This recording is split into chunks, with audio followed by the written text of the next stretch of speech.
Taurus, hello there, my beautiful friends. We're going to do your general tarot reading for early to mid-October 2023. Thank you so much for joining me today. You know, I appreciate each and every single one of you. So let's get right down to business, as always, and start you off with an oracle card here, just so we could dip our toes in energy and see what's going on for the lovely Taurus collective.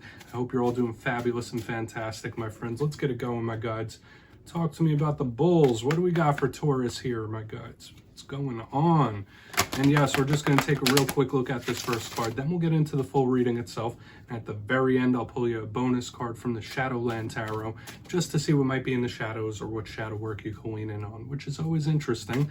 But let's get it going here. Let's rock and see what we got for Taurus, please, as we move in towards mid-October, my guys. The readings have been very interesting for you guys the past few weeks, and we'll talk about that more towards the end. We have big High Priestess energy showing here up front, my friends, okay? So whether that is water sign energy being highlighted, or for some of you, your empathy or your intuition could be firing on all cylinders. There's a heavy connection to spirit showing up here right on the front. Now, before we fully dive into that, if you're new here, I'll be speaking about the October subscriber surprise towards the end, so you might want to check that out. Also, if you could kindly illuminate that like button by tapping it right on its third eye, you know, I'd greatly appreciate it. But enough of the promo, into the reading. Let's talk about this High Priestess. So yes, this is an oracle deck. It's not a tarot deck, but the symbolism to me, it just screams High Priestess. We have this psychic woman. She has that crystal ball with a key in it. There's a lockbox right next to her, so that does imply somebody with some secret knowledge or hidden knowledge, esoteric knowledge. So to me, this is very similar to that. So maybe you're connected to a water sign, Pisces, Cancer, Scorpio, and they're being highlighted here up front. If not, I just want to let you all know that your empathy and your sensitivity to energies, if you have them, if you experience that and let it in, could be extra heightened in this time. So the energy of other individuals could be affecting you. The energy of certain places could be affecting you. It's important for you to stay spiritually grounded and protected in this time when we have this High Priestess here in the front. For another portion of you, there could be something you're feeling in your gut, or your intuition could be telling you something. And in that case, especially when this shows up front and center, following your gut, following your intuition and guides is very, very important. So I'm not going to tell you what to do and what to not do, but the card is there for a reason. Let's get into tarot. And as I always say, that first card doesn't make or break the reading. It's just a little footnote. Let's get you 3 cards in the upright. Then we'll get into the intuitive juiciness. So let's shuffle it up one time here for my Taurus collective, please, my guides. And while we get the deck ready, let's talk about last week's reading, because it was interesting. A lot of Tauruses might be going through a big time of change and transformation. And the reading last week was titled A Sudden Change. And I was picking that up with a lot of signs. There have been a lot of like tower types of energies, or things coming in suddenly, things happening unexpectedly, more so than normal. Like there's a lot of surprise in the air for the whole zodiac. So we're going to see what we have for you this week. But change was the name of the game. As you know, energy is very fluid, never set in stone, so only take this how it hits for you, because we could be seeing your vibe or someone you're linked to. So let's get it going here. What do we got for Taurus, please? Guides and Spirit Team. Thank you. Okay, 4 of Pentacles. Clamp down energy. I feel like I saw this in another one of the Earth signs. Okay, so there is something that's starting at a stop or starting at a halt, or just something you're holding on to, possibly. We'll see. That's a neutral card to me. Doesn't always have to be rough, but we are starting from a pause of some kind. Okay, Queen of Pentacles. The Earth signs have had extra earthy energy this week. Okay, Queen of Pentacles could be very good for you.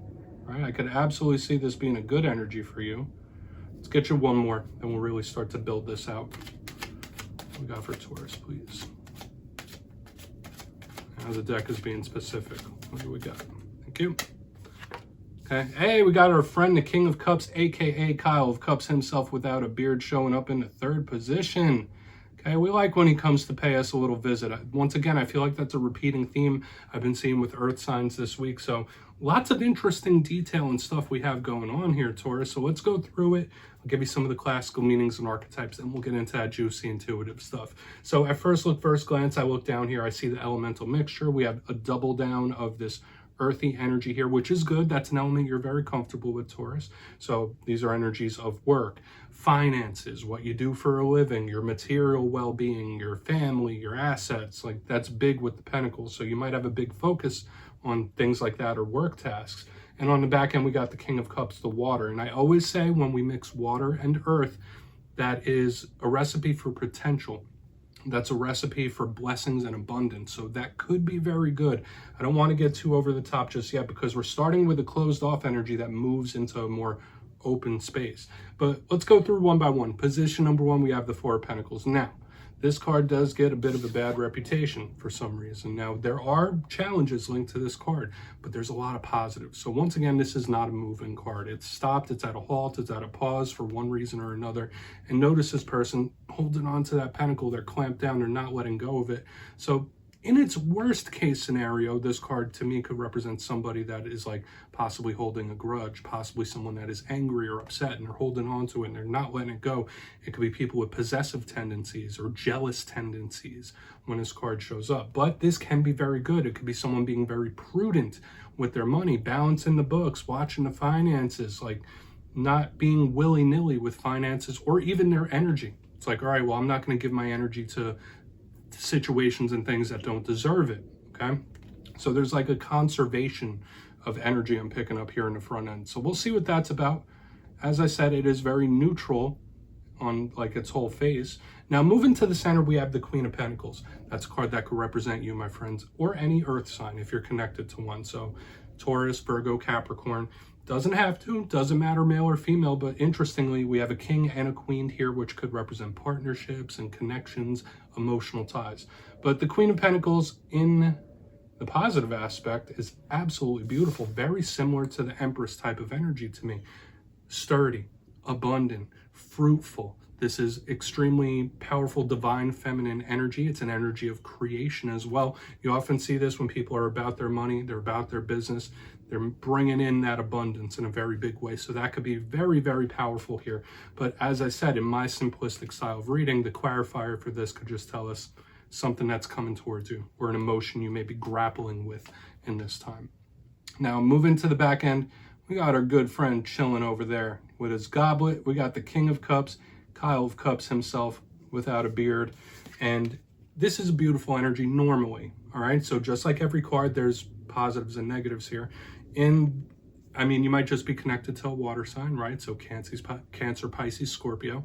And we saw that in the very beginning as well, but it is showing up here. Now, the King of Cups represents control of the cup suit.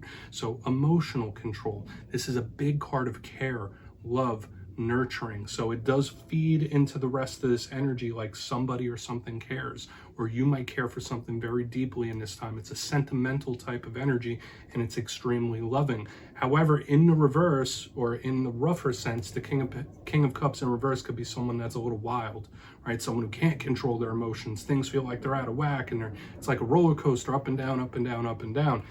So we're just going to have to see what's up with this because it could go a little haywire sometimes.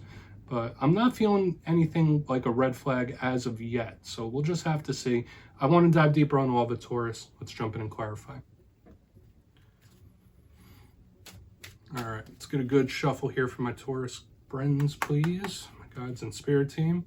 And yes, this is where I go intuitive with the message, which means I just tell you how it feels to me. So feel free to do further research or rely on your base knowledge of tarot, because as you know, every single reading is about the reader's interpretation, and I'm just giving you mine. Let's go in on that Four of Pentacles. And yes, if you're a reader yourself, please feel free to play along. That's why the box is here. If you're feeling any messages you want to give to Taurus, drop it in the comments. I don't mind at all. All right, Four of Pentacles time. Hopefully that's not a warning. Let's see. I don't want to speak on it just yet. Thank you. Ace of Cups. Ooh, yeah, this is somebody like really trying to hide their feelings about something. Okay. Really trying to hide their true feelings about something. Not bad at all. There's a lot of opportunity here as well. So I'm getting like a dualistic type of message. If you're wondering if somebody still feels the same, all right, like only for any of you that have that question, like, oh, does so-and-so still feel the same, or do they still feel the same way about me? This is unchanged type of feelings, which could be good. It could be emotional stability starting to come in, especially with the Ace of Cups in the upright. This is another card of love, care, nurturing. So underneath this Four of Pentacles, that's what I'm saying. Like this person is still feeling the same, whether that's good or bad for your situation. Like these are unchanged types of feelings. but I'm still seeing opportunities here to open up. And there is that vibe where someone's trying to hide their emotions purposefully. Could that be you? Right? Does it have to be in regards to romance? No. Could it be about work? Maybe at work you act like a very good, diligent worker, but inside you're like, oh, I hate this place. Like, that's kind of the vibe I'm picking up. So take from that what you will, Taurus. It's like very dualistic in that way, but I'm getting unchanged types of feelings here. So we're going to move over to that Queen of Pentacles. Remember, all aces are good. All aces are opportunities. And with this in the upright, this is another card of love. With the Four of Pentacles, there could be someone that loves you a ton, or you love somebody like to the moon and back. Like, that's the vibe I'm picking up so far. So remember, water and earth, it's a lot of possibilities here. Let's move over to the Queen of Pentacles. Lots of possibilities here, my friends. Let's see what the Queen of Pentacles has to say. And then we'll move on over to the King of Cups. So what's the Queen in the mix for? Thank you. Queen of Swords, huh? Interesting. Very strategic, very plan-based. Lots of people starting to show up here, Taurus. Right? So you might be a little more popular than you normally are when all these individuals, all these people start showing, because we have air sign energy here. So it's like we have earth, we have water, we have air, we have almost the whole zodiac showing up here. So for a portion of you, you might just be extremely popular, or more popular than you normally are. A lot of people hitting you up, texting you, messaging you. But the Queen of Swords to me is usually very stern, serious, and about their business. And when I see it underneath this Queen of Pentacles, a lot of you might not be as like soft and cuddly as you normally are. Okay, I'm getting somebody that is like very stern, very serious about something. So I'm kind of picking that up in the beginning, where this person, yeah, the feelings are unchanged. There's love and care there. But with this Queen of Swords under this card that could represent you or another earth sign, it's like, okay, I'm very serious. I'm not showing my emotion. Like, this is what it is. Very stern, to the point, no games. And for a portion of you, if none of that resonates, like, a lot of you could be in that no games mindset, like game over type of energy, or I'm not playing games no more with this particular person. I'm not playing games with this. I'm not playing games with that. Let's get straight to the point, and I'm going to handle my business, right? So this is handle my business mindset. Not a bad thing. Let's move over to the King of Cups. As I said, it could be all those things. It could be none of those things, right? But I feel a lot of you a little sharper than you normally are, okay? Let's see why that King of Cups is in the mix, and we'll do a quick little recap. Or at least being perceived as a little meaner, right? I don't mean mean. I love the Tauruses. They're very nice. So why is the King of Cups here? Then we'll do our recap before the shadow. Thank you. Yeah, Seven of Swords in reverse, though. That's a good place for that to be. That's the best way we want to receive the Seven of Swords, is in reverse. It's usually a card of the hidden. So yeah, this is absolutely somebody's like feelings and emotions eventually coming to light. So whereas in the beginning here, we have this like holding on, not speaking it, obscuring it. On the back end, it's the complete opposite. So for a portion of you, like when you do start getting into this mindset, somebody might like really change their mode and way of acting. Like I get somebody who, like, they may have been very difficult to begin with, but once you make a certain change, it's like, oh, now they're all wide open. Now everything is cool and okay. Now the Seven of Swords in reverse underneath the King of Cups, a lot of you might just, once again, this is that no games, no BS. Like, listen, when it comes to my emotions, when it comes to love, I'm not messing around. I'm not playing around anymore. I'm not going to take this Seven of Swords energy. It's nothing. I'm not going to stand for this in my life, whether it's friends, whether it's coworkers, whether it's romance. This is something that I've been through before. I've been around the block. I've experienced it, and I'm not going to continue with it. Like, this is something I will not allow into my life. Okay? But for another portion of you, it's either that, which feeds right off of this, or it feeds off the front end, which I find super intriguing. It could be both, right? It could be a mixture of both. So let's go through and do a quick recap, because we started getting a little more complex as we got to the end, Taurus. So let's do the recap before we get the shadow card. If you kindly look in the box, love your reading this week overall. But position number one, we have the Four of Pentacles with the Ace of Cups in the upright. So to me, this did feel like several things. One thing, a person not changing how they feel. Their feelings for good, bad, or indifferent are the same. They're unchanged or holding on to some care and emotion and love, which can be good, but there's an obscuring of it as well. It's like, all right, well, I feel this, but I don't want to talk about it. I feel this, but I'm not going to show it. Moving to the center, we have the Queen of Pentacles with the Queen of Swords in the upright. For a lot of you, you might be really stepping into a time where you are just not playing games with no one. If you feel like someone's been playing games with you, then it's game over time. When it comes to you and your happiness, it's like, no more Mr. Nice Guy, no more Mr. Nice Gal type of energy here in the center. Very stern, serious, and strict. So it's like take care of business mindset, and which could be a very, very good thing. And moving to the back end, we see where this links to both in its own way. We have the King of Cups with the Seven of Swords in reverse. So if we're talking about this, once you like change a certain way of being, you're going to get someone's true feelings and emotions if that's something you're looking for and wanting to see, like coming out of the woodwork type of energy. But another vibe I was picking up is like in regards to your emotions and love and interpersonal relationships, whether it's coworkers, friends, or whatever, even family. You are not going to deal with any BS. You're not going to deal with any games. You've experienced enough and you're just like, okay, well, no, this is just what it is right now. And I know better. I know better. That's the vibe. So Taurus, please take a screenshot of that. Intriguing, but let's get you a shadow card here. I mean, I can't say I dislike the energy, and I would agree, right? Like, who has time for that? But let's see what's in the shadows for Taurus. My guides and spirit team, what's going on? And yes, I'm going to pull you one shadow card just to see whether it's something internal or something around you that you don't quite see. It doesn't have to be a negative thing. So let's see what's in the shadows for Taurus, please. And if you've made it to this far in the reading, my friends, please feel free to check out my channel memberships. I'll leave a link for it down in the comments. And I'm still doing the personal spread for everyone that becomes a member, but this is the last week for it, so no pressure. If that's something you're interested, check it out. Let's get you a shadow card here. Yeah, Four of Swords, taking a rest, taking a break. Okay, but don't take too long of a break is something that this card represents to me. Now, the Four of Swords is a very spiritual card. The Four of Swords can represent yoga and meditation and listening to your inner voice. And remember, the very first card and now the very last card of the whole reading are extremely spiritual energies. Very powerful. But when we see the Four of Swords, it is somebody taking a rest or a break or needing to. So maybe some of you do need a little bit of recovery time, whether it's mind, body, or soul, a little bit of healing when the Four of Swords is here. But it's like, don't become too still. Don't stay in this place for too long.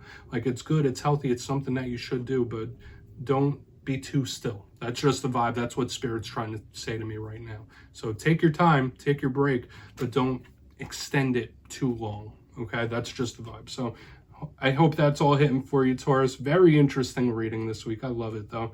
And that's what I have for you this week. But don't click away just yet, though. I'm going to give you the details, the October subscriber surprise. If you got your name in for the September subscriber surprise, the winners will be announced after this week's Fire and Air readings. But for October, I'll be going back to one of the classics. I'll be giving away 2 copies of the Everyday Witches Tarot. It's one of the most beautiful decks out there. So if you'd like to get your name in for this, it's 2 simple things, as always, my friends. First, you must be subscribed. Second, let me know down in the comments if there's a zodiac sign that you clash with.